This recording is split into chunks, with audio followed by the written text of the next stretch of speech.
Hi guys, this is Rajiv. आज मैं विज्ञान का एक टॉपिक प्रकाश के परिवर्तन पर बात करने वाला हूँ। यह आपके परीक्षा के दृष्टिकोण से बहुत ही महत्वपूर्ण है। साथ ही मैंने आपके लिए अवतल दर्पण और उत्तल दर्पण में बने प्रतिबिंबों की स्थिति प्रकृति है ना का बहुत ही अच्छा एक ट्रिक दिया है, जिसको एक बार आप देख लीजिएगा तो मतलब उसे आप नहीं भूल पाइएगा। तो ये जो है परीक्षा के दृष्टिकोण से बहुत ही महत्वपूर्ण है। यह वीडियो ट्रिक जो मैंने वीडियो के अंत में दे रखी है, तो इसको अंत तक ज़रूर देखिएगा। तो चलिए शुरू करते हैं। प्रकाश का परावर्तन। तो इसके पहले हम प्रकाश की परिभाषा को देखते हैं। तो प्रकाश एक विद्युत चुंबकीय विकिरण है जिसकी सहायता से हम वस्तुओं को देखते हैं। अर्थात प्रकाश के बिना हम वस्तुओं को नहीं देख सकते हैं। अब आइए देखते हैं प्रकाश की प्रकृति कैसी होती है। तो प्रकाश की जो प्रकृति होती है तरंग और कण की तरह होती है। और प्रकाश के मूल कण को फोटोन कहा जाता है। प्रकाश के मूल कण को क्या कहा जाता है? फोटोन कहा जाता है। ऑब्जेक्टिव में आपसे अगर प्रश्न पूछे तो यही पूछ सकता है कि प्रकाश के मूल कण को क्या कहते हैं। तो प्रकाश के मूल कण को हम फोटोन कहते हैं। साथ ही प्रकाश उत्सर्जित करने वाली वस्तुएं जैसे कि सूर्य, तारे, दीपक, बल्ब, ये सारे के सारे क्या कहलाती हैं? प्रदीप्त वस्तुएं कहलाती हैं। साथ ही जिनके पास अपना प्रकाश नहीं है उसे हम अप्रदीप्त वस्तुएं कहते हैं, जैसे कि टेबल, धरती, पुस्तक, पेन, धरती, ईंट, पत्थर, ये सारे के सारे प्रकाश उत्सर्जित नहीं करती हैं, अतः यह अप्रदीप्त वस्तुएं कहलाती है। तो यहाँ भी मतलब यहाँ पे प्रश्न जो है पूछ सकता है ऑब्जेक्टिव में कि निम्न में से कौन प्रदीप्त पिंड है। ऑप्शन देगा सूर्य, पृथ्वी, चंद्रमा। तो आप जानते हैं कि चंद्रमा और पृथ्वी के पास अपना प्रकाश होता नहीं है, तो सही उत्तर क्या हो जाएगा? सूर्य हो जाएगा। अब आइए आगे चलते हैं। प्रकाश किरणों के रूप में सरल रेखा में गमन करती है। याद रखिएगा, प्रकाश हमेशा किस रेखा में गमन करती है? सरल रेखा में गमन करती है। और किरणों के समूह को किरण पुंज कहते हैं। यहाँ हमने किरणों के जो समूह को कितने प्रकार के होते हैं उसको दर्शा रखा है। तो सबसे पहला होता है अपसारिक किरण पुंज। अपसारिक किरण पुंज वह किरण पुंज है जो किसी एक बिंदु स्रोत से निकलती हुई प्रतीत होती है। समानांतर किरण पुंज वह किरण पुंज है जिसकी किरणें समानांतर होती हैं। और अभिसारी किरण पुंज वह किरण पुंज है जिस पर किरणें जो हैं है ना एक स्थान पर मिलती हुई प्रतीत होती है। तो इसे हम अभिसारी किरण पुंज कहते हैं। अब हम बात कर लेते हैं प्रकाश का परावर्तन का। तो इस चीज़ को आपने 8 क्लास में पढ़ा है। यहाँ भी हमने इसको थोड़ा सा आपको जानकारी दे दी है कि प्रकाश को किसी वस्तु से टकराकर लौटने के क्या कहते हैं? उसको प्रकाश का परावर्तन कहते हैं। कोई भी चिकना सतह जो है प्रकाश को रिफ्लेक्ट करता है, अर्थात उसे लौटाता है। तो इसी प्रकाश के लौटने की क्रिया को हम प्रकाश का परावर्तन कहते हैं। तो प्रकाश का परावर्तन के लिए हमने एक चिकने सतह को लिया, एक भाग रस्थित है, एक भाग परावर्तक है। तो आइए देखते हैं। यहाँ आप देख सकते हैं ए और ओ। आप यहाँ आसानी से समझने का प्रयास कीजिए, बहुत ही आसान है। ए और ओ ये जो है आपको आपतित किरण है और ये आपका दर्पण है। ये क्या है आपका? ये दर्पण है और ये आपतित किरण है। जब दर्पण पर कोई किरण आपतित होती है तो वहाँ पे वो परिवर्तन होता है। तो परिवर्तन है तो ये उसके है ना इस दिशा में वो परावर्तित होता है। तो परावर्तित होता है जो किरण उसको हम परावर्तित किरण कहते हैं। और जो किरण दर्पण पे या किसी सतह पे पड़ता है तो उसको हम आपतित किरण कहते हैं। और बीच में हमने ON जो है एक अभिलंब है ना अभिलंब डाल रखा है। अभिलंब जो है ना आभासी होता है। तो आप देख सकते हैं कि यहाँ पे अभिलंब है। तो इस तरह से यहाँ पे अभिलंब और आपतित किरण के बीच जो कोण आई बन रहा है, इंसिडेंस एंगल, तो इसको हम कहते हैं आपतन कोण। क्या कहते हैं? इसे आपतन कोण कहते हैं। और इसे आई से डिनोट करते हैं, स्मॉल आई से इसे डिनोट करते हैं। ये हो गया आई यानी कि आपतन कोण। तो ये कोण आपका आपतन कोण हुआ। फिर अभिलंब और परावर्तन किरण के बीच जो कोण बनते हैं उसको हम क्या कहते हैं? परावर्तन कोण कहते हैं। ठीक है। तो आप देख सकते हैं कि दर्पण के निचली सतह में आपतित किरण है, आपतन कोण है, और परावर्तन कोण है और परावर्तित किरण है और अभिलंब है, ये तीनों एक ही तल में स्थित हैं। तो इस तरह से परावर्तन के दो नियम होते हैं। परावर्तन के दो नियम होते हैं। एक पहला नियम आप देख सकते हैं कि आपतित किरण और परावर्तित किरण तथा आपतन बिंदु तीनों एक ही तल में होते हैं। आपतित किरण, परावर्तित किरण तथा आपतन बिंदु, क्या है ये आपतन बिंदु है ना, तीनों जो हैं एक ही तल में स्थित होते हैं। और दूसरा जो है आपतन कोण के बराबर परावर्तन कोण होता है। तो ये रहा आपका परावर्तन के नियम। तो अब आगे देखते हैं, एक पॉइंट आपको याद रखने वाला है जो परीक्षा में आपसे कई बार पूछा जा चुका है। परावर्तित किरण की आवृत्ति और चाल अपवर्तित रहती है, यानी कि परावर्तन के बाद किरण की आवृत्ति जो होगी और चाल जो होगी क्या होगी, वो बदलती नहीं है, वो अपवर्तित रहती है। इसके बाद हम बात कर लेते हैं प्रतिबिंब की। तो प्रतिबिंब क्या होता है, आप देख सकते हैं कि प्रतिबिंब किसी बिंदु स्रोत से आती है ना प्रकाश की किरणें दर्पण से परावर्तन के बाद जिस बिंदु पर मिलती है या जिस बिंदु से आती हुई प्रतीत होती है उसे इस बिंदु स्रोत का प्रतिबिंब कहते हैं। प्रतिबिंब दो प्रकार के होते हैं, एक वास्तविक प्रतिबिंब रियल इमेज और दूसरा आभासी या काल्पनिक प्रतिबिंब यानी कि वर्चुअल इमेज। तो ये आपको याद रखना है कि प्रतिबिंब कितने प्रकार के होते हैं, आभासी और वास्तविक। परीक्षा में आपसे प्रश्न पूछे जाते हैं कि आभासी प्रतिबिंब और वास्तविक प्रतिबिंब में क्या अंतर है। तो इस बात को थोड़ा सा आप लोग गौर कीजिएगा और इसे याद कर लीजिएगा। तो आइए अब देखते हैं कि विभिन्न प्रकार के दर्पण जो होते हैं, जैसे कि समतल दर्पण। तो समतल दर्पण की जो विशेषताएं हैं उसमें क्या होती है, ये बहुत ही इंपॉर्टेंट है आपके लिए। समतल दर्पण की विशेषताएं तो यहाँ हमने लिख रखा है कि समतल दर्पण में जो प्रतिबिंब बनता है वो दर्पण के पीछे बनता है, वस्तु के बराबर बनता है, आभासी, सीधा तथा समान दूरी पर बनता है। यहाँ समान दूरी का औचित्य क्या है कि दर्पण जहाँ रहेगा, मान लीजिए ये दर्पण है, ये समतल दर्पण है, मानकर चलिए ये समतल दर्पण है, ठीक है। तो अगर वस्तु यहाँ पे है तो वस्तु का प्रतिबिंब दर्पण के, मान ली कि वस्तु यहाँ पे 2 सेंटीमीटर के मान ली के रखा है या 2 मीटर पे रखा है, तो वस्तु प्रतिबिंब भी यहाँ से 2 मीटर पीछे बनेगी। तो ये इसका तात्पर्य है कि वस्तु जो है उसका प्रतिबिंब दर्पण के से पीछे समान दूरी पर बनता है।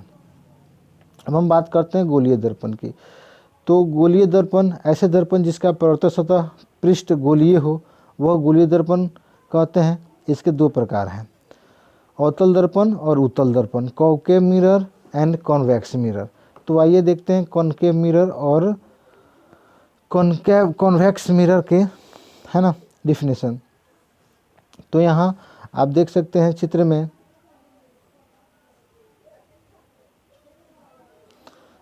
अवतल दर्पण और उत्तल दर्पण। तो सबसे पहले हम बात कर लेते हैं अवतल दर्पण की। तो ये अवतल दर्पण है, ठीक है। इसकी भीतरी सतह जो है रस्थित है और इसका बाहरी सतह जो है परावर्तक सतह है। दर्पण की परिभाषा उसके परावर्तक सतह के अनुसार दी जाती है। यहाँ पे हमने ट्रिक यहाँ पे लिख रखा है बहुत ही, अगर आप उत्तल दर्पण की परिभाषा याद कर ले रहे हो तो अवतल दर्पण की परिभाषा अपने आप आपको याद हो जाएगी। जैसे कि उत्तल दर्पण की परिभाषा देखिए, ऊ से उभरा या उठा। अब आपके दिमाग में आना चाहिए क्या उभरा क्या उठा, तो परावर्तक सतह उठा या उभरा हुआ होना चाहिए, है ना। तो आप कैसे कह सकते हैं कि जिस दर्पण का परावर्तक सतह उभरा हुआ हो या उठा हुआ हो उसे उत्तल दर्पण कहेंगे। और जबकि अवतल दर्पण के लिए सिंपल है, अवतल दर्पण के लिए सिंपल है कि इसका परावर्तक सतह क्या होगा, धसा होगा, यानी कि इसमें जो परिवर्तन होगा ये इधर से होगा, इधर से परिवर्तित होगा, और इसमें जो परिवर्तित होगा ये इधर से होगा। कुछ इस तरह से परिवर्तन होंगे इधर से, ठीक है, कुछ इस तरह से परिवर्तन होंगे इधर से। तो आपने पढ़ा भी होगा स्पष्ट तरीके से। तो इस तरह से हम एक निश्चित निष्कर्ष पर पहुंच सकते हैं कि अवतल दर्पण क्या है, उत्तल दर्पण क्या है। एक बार और बता देते हैं, उत्तल दर्पण जिसका परावर्तक सतह क्या है, उभरा हुआ हो, उत्तल का रहेगा। जिसका परावर्तक सतह, उभरा का उल्टा कौन जी होता है, धसा, तो इसका परावर्तक सतह धसा हुआ हो वो क्या कहलाएगा, अवतल दर्पण कहलाएगा। चलिए, तो अवतल दर्पण के बाद हम अब बात कर लेते हैं अवतल दर्पण के उपयोग पर। तो अवतल दर्पण के उपयोग कहाँ कहाँ किया जाता है, इसको भी याद कर लीजिए। जैसे कि अवतल दर्पण का उपयोग हजामती दर्पण के रूप में किया जाता है ना। वाहनों के अग्रदीप के रूप में किया जाता है। टॉर्च जो होते हैं, है ना, उनमें किया जाता है। इसके अलावा डॉक्टर जो है चिकित्सा क्षेत्र में दांत और कान को देखने के लिए करते हैं। अब हम बात कर लेते हैं अवतल दर्पण या अभिसारी दर्पण द्वारा बने प्रतिबिंब की प्रकृति एवं स्थिति। तो इसको समझने के लिए ध्यान से समझना होगा और आजीवन आप इसको, है ना, भूल नहीं पाइएगा। तो चलिए देखते हैं कि इसको आप कैसे याद रख सकते हैं। चलिए, तो सबसे पहले आप यह समझ लीजिए कि ये क्या है, अवतल दर्पण है। क्या है ये, अवतल दर्पण है। तो अवतल दर्पण होगा तो उसका मुख्य फोकस भी होगा। तो ये आपका F जो है फोकस पॉइंट है, ये एक F आपका फोकस पॉइंट है ये। और ये वक्रता केंद्र है, वक्रता केंद्र है, और ये अनंत बिंदु है। ठीक है। तो अब आप अंदाज़ा लगा लीजिए कि यहाँ जो इमेज बनेगा या यहाँ जो प्रतिबिंब की स्थिति होगी वो कहाँ कहाँ स्थिति हो सकती है। तो या तो ये एक पर अनंत पर होगी, या त्रिज्या, वक्रता त्रिज्या और अनंत के बीच होगी, यानी कि 2 पर होगी, या तो खुद वक्रता त्रिज्या पर होगी, या तो फोकस और वक्रता त्रिज्या के बीच पर होगी, यानी कि 4 पर होगी, या तो ये हो गया P आपका, P है ये, मतलब ध्रुव है। तो ध्रुव और फोकस के बीच बनेगी, यानी कि 6 पर बनेगी। तो ये आपका प्रतिबिंब वस्तु की स्थिति हो गई कि हाँ, यहाँ पे वस्तु हो सकती है। अब ध्यान से देखिए, यदि वस्तु अनंत पर हो तो उसका प्रतिबिंब कहाँ बनेगा, यदि वस्तु 1 पर हो तो उसका प्रतिबिंब कहाँ बनेगा। तो इसके लिए मैंने यहाँ पे आप देख सकते हैं लिख रखे हैं कि आप जो है सीधा चले आइए नीचे की तरफ और F से 1 लिखिए, यानी कि उल्टी गिनती यहाँ से लिखना शुरू कर दीजिए, यानी कि 5 से 6 जो है दर्पण के पीछे बनेगा। ठीक है। तो 5 के सामने हमने 1 लिख रखा है, तो मतलब सीधा 1 को आप 1 से मिला सकते हैं, 1 को आप 1 से मिला सकते हैं। यानी कि जो वस्तु अनंत पर रखी हुई है वो कहाँ बनेगी, वो फोकस से बनेगी, वो कहाँ बनेगी, वो फोकस से बनेगी। ठीक है। तो जो वस्तु और कैसी बनेगी इसकी भी स्थिति बता दीजिए। देखिए, एक तो हमने थोड़ा बड़ा लिख रखा है और ये क्या है, यहाँ पे छोटा लिख रखा है। तो मतलब वस्तु से क्या बनेगी, यहाँ पे छोटी बनेगी। इमेज की साइज़ क्या होगी, वस्तु से छोटी होगी। उल्टा होगा और क्या होगा, वास्तविक होगा। उल्टा जो दर्पण, देखिए ध्यान दीजिएगा, इस दर्पण के इधर इस साइड में, मतलब दर्पण के सामने जो भी प्रतिबिंब आपको दिखाई बनेगा इधर, तो ये सारे के सारे क्या होंगे, उल्टा प्रतिबिंब होंगे। सारे के सारे क्या होंगे, उल्टा प्रतिबिंब। यहाँ मैंने देखिए तीर के तरीके से दिखा दिया है कि यहाँ जो भी प्रतिबिंब बनेंगे उल्टा प्रतिबिंब बनेंगे। अगर यहाँ वस्तु सीधा रखा गया हो तो इधर उल्टा जो है प्रतिबिंब आपका बनेगा। तो आप देख सकते हैं यहाँ पे कि अनंत पर हो तो उसका प्रतिबिंब बनेगा फोकस पे। ठीक है। अगर कोई वस्तु जो है 2 पर स्थित हो, कहाँ पर स्थित हो, 2 पे, तो 2 को 2 से मिला दीजिए। तो 2 को 2 से मिलाइएगा तो कहाँ बनेगा, वक्रता केंद्र और फोकस के बीच प्रतिबिंब बनेगा। प्रतिबिंब की स्थिति क्या होगी, 1 से बड़ी होगी, यानी कि 1 से बड़ी होगी। ठीक है। अब देखिए आगे देखिए, यदि वस्तु जो है वक्रता केंद्र पर नहीं हो, यानी C पर ही हो, तो उसका देखिए इमेज कहाँ बनेगा, बिंब कहाँ बनेगा, प्रतिबिंब कहाँ बनेगा, 3 पर ही बनेगा। तो मतलब 3 जो है कितना बनेगा, तो वस्तु के बराबर बनेगा। 3 और 3 देखिए एकदम बराबर लिखा हुआ है, तो वस्तु के बराबर बनेगा। तो ये कंडीशन फिर से 4 और 4 को मिलाइए। देखिए 4 कहाँ है, वक्रता केंद्र और फोकस के बीच 4 स्थित है ना, वक्रता केंद्र और फोकस के बीच 4 स्थित है।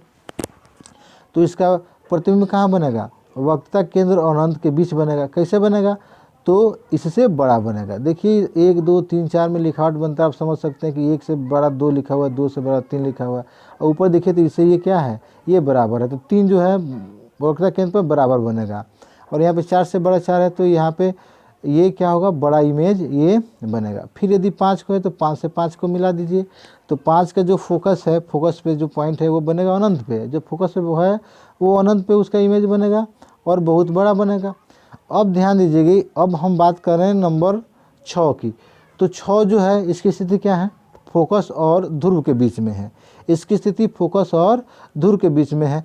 तो यदि वस्तु फोकस और ध्रुव के बीच में है तो उसका इमेज जो बनेगा दर्पण के पीछे बनेगा, बहुत बड़ा बनेगा।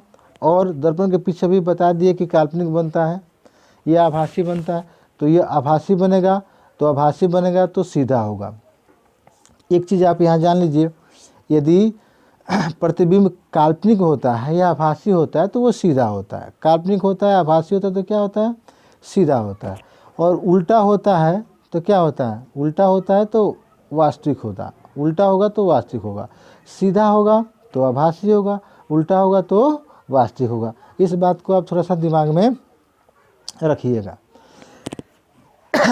तो अब आइए देखते हैं, अब आप समझ गए, फिर एक बार और थोड़ा सा समझाने का प्रयास कर रहे हैं। अनंत पर होगा तो वो फोकस पर बनेगा, वस्तु से छोटा बनेगा। अनंत और वक्रता केंद्र पर होगा तो वो फोकस पे बनेगा, वस्तु से छोटा बनेगा। 3 पर होगा यानी कि सी पर होगा तो सी पर ही बनेगा, वस्तु के बराबर बनेगा। वक्रता केंद्र और फोकस के बीच यानी कि 4 पर हो तो वक्रता केंद्र और अनंत के बीच बनेगा। तो इस चीज़ को आप समझ सकते हैं। और इसमें नोट्स में हमने जो दे रखा है इसको थोड़ा सा आप याद करने के लिए बेहतर तरीके से आप इसको याद कर सकते हैं। देखिए कैसे, प्रतिबिंब वास्तविक मतलब अवतल दर्पण में जो बने प्रतिबिंब होते हैं वे वास्तविक और उल्टा तथा आभासी और सीधा दोनों प्रकार के प्रतिबिंब बनते हैं। इसमें छोटा, बड़ा और बहुत बड़ा प्रतिबिंब बनता है। तो यह केवल अवतल दर्पण में ही ऐसा संभव है, उत्तल दर्पण में ऐसा संभव नहीं है और ना ही ऐसा समतल दर्पण में संभव है। तो चलिए हम उत्तल दर्पण में बने प्रतिबिंबों की स्थिति को देख लेते हैं। तो चलिए देखते हैं, यहाँ भी हमने लिख रखा है, ये आपका अवतल दर्पण उत्तल दर्पण हुआ। प्रवर्तक सतह जो है इसका क्या होता है, उभरा हुआ प्रवर्तक सतह हुआ, तो ये होगा प्रवर्तक सतह। तो हमने अनंत पर एक वस्तु को रखा है ना, एक वस्तु को हमने कहाँ रखा, अनंत पे रखा। तो देखिए अनंत पे रखा, उसके बाद ध्रुव है यहाँ पे, और अनंत और ध्रुव के बीच हमने एक वस्तु को रखी है, एक वस्तु हमने ध्रुव पर ही रखा है। तो इधर से हम इसको उल्टा लिख देंगे। कैसे लिख देंगे, इधर से हमको उल्टा लिख देना है। तो सबसे पहले यहाँ पे क्या लिखेगा, आप 2 लिखिएगा और 1 लिखिएगा। तो देखिए यानी कि जो एक यहाँ है और एक यहाँ है, तो जो अनंत पर है वह उत्तल दर्पण में कहाँ बनेगा, फोकस पे बनेगा। उत्तल दर्पण में कहाँ बनेगा, फोकस पे बनेगा, ठीक है। और कैसा होगा, तो देखिए एक जो है बहुत बड़ा है, यहाँ एक बड़ा लिखा हुआ है, एक छोटा लिखा हुआ है। तो मतलब क्या होगा, बहुत छोटा बनेगा। कैसा बनेगा, बहुत छोटा बनेगा। अनंत पर हो तो बहुत छोटा बनेगा। देखिए चूंकि दर्पण के पीछे बन रहा है, तो दर्पण के पीछे बन रहा है तो क्या बनेगा, आभासी बनेगा। और आभासी बनेगा तो क्या होगा, वो सीधा होगा। पुनः देखिए ध्रुव और अनंत के बीच है 2, तो इसका कहाँ बनेगा, इसका फोकस और ध्रुव के बीच बनेगा, ठीक है। फोकस और ध्रुव के बीच बनेगा और वस्तु से छोटा बनेगा। देखिए आप यहाँ 2 बड़ा लिखा हुआ है, यहाँ 2 छोटा लिखा हुआ है, तो वस्तु से छोटा बनेगा। यदि वस्तु जो है 3 पर हो यानी कि ध्रुव पर ही हो, तो देखिए 3 और 3 लगभग बराबर लिखे हुए हैं, तो क्या बनेगा, बराबर बनेगा।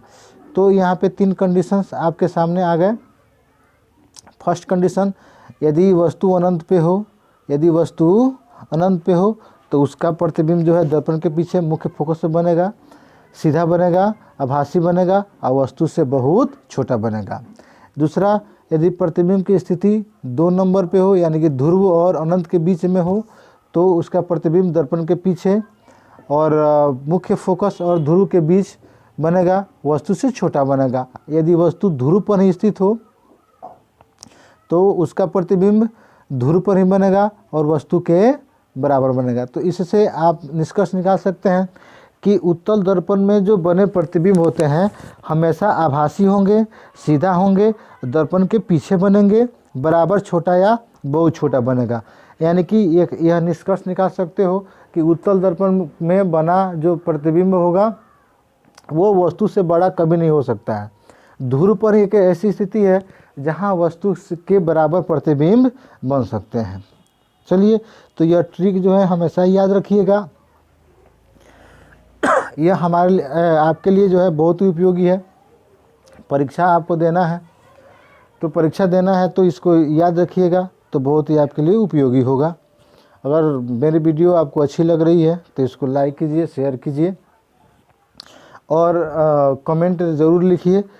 और आपको कोई अन्य प्रश्नों में दिक्कत हो रही है, विज्ञान हो, मैथ हो, किसी विषय में आपको प्रॉब्लम हो तो आप कमेंट में लिखिए। तो चलिए आज अब इसके साथ ही आपके कमेंट की प्रतीक्षा रहेगी, आप क्या चाहते हैं। ओके, आपका दिन मंगलमय हो, आप हमेशा जीवन में सफल रहें।